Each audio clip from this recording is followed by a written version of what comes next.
আউযু বিল্লাহি মিনাশ শাইতানির রাজীম। বিসমিল্লাহির রহমানির রহিম।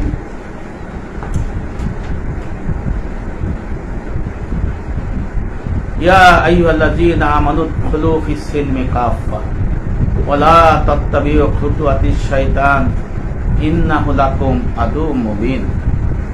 মহান রব্বুল আলামিন প্রত্যেক মুসলমানকে পরিপূর্ণ দ্বীন ইসলামের মধ্যে দাখিল হইতে বলেছেন, আদেশ করেছেন।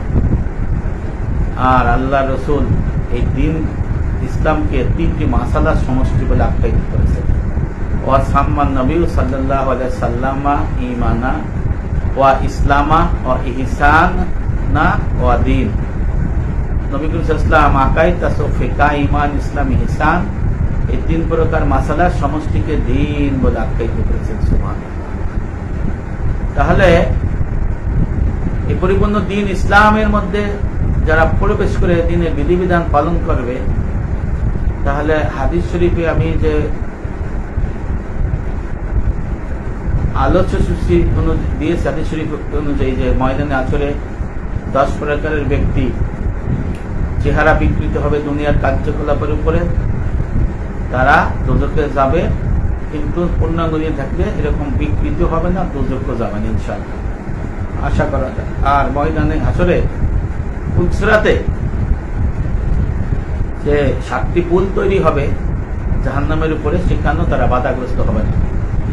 তাহলে নবী করিম সাল্লাল্লাহু আলাইহি সাল্লামের উম্মতের মধ্যে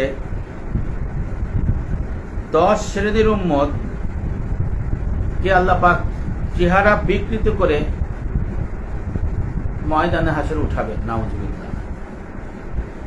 অর্থাৎ নবী করিম সাল্লাল্লাহু আলাইহি ওয়াসাল্লামের যে উম্মত আছে যারা, তাদেরকে ময়দানে হাসরে তাদের কার্যকলাপ, দুনিয়ার কার্যকলাপের জন্য চেহারা বিকৃত করে ময়দানে হাসর উঠানো হবে এবং নির্বিধায় এই 10 শ্রেণীর ব্যক্তি দোজখে যাবে, নাউজুবিল্লাহ। ময়দানে হাসরে হিসাব নিকাশের পরে পুলসিরাতের যখন পার হবে, পুলসিরাত, সে পুলসিরাতের রাস্তা হবে 30,000 বছরের।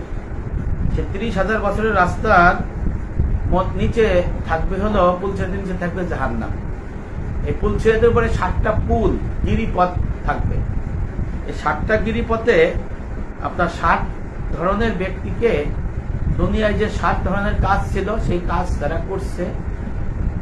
আল্লাহর হক এবং বান্দার হকের যে বিধিবিধান, আল্লাহর হকের 4টি, আর বান্দার হকের, আল্লাহর হকের 3-4টি, বান্দার হকের মোট 7টা আর কি, আল্লাহর হক বান্দার হক মিলিয়ে এই বিষয়।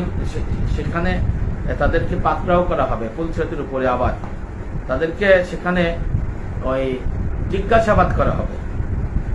যদি সেই জিজ্ঞাসাবাদে তারা আবার পাশ করতে পারে, তাহলে তারা পুলসিরাত পার হইতে পারবে, নাহলে পুলসিরাত কি পার হইতে পারবে না।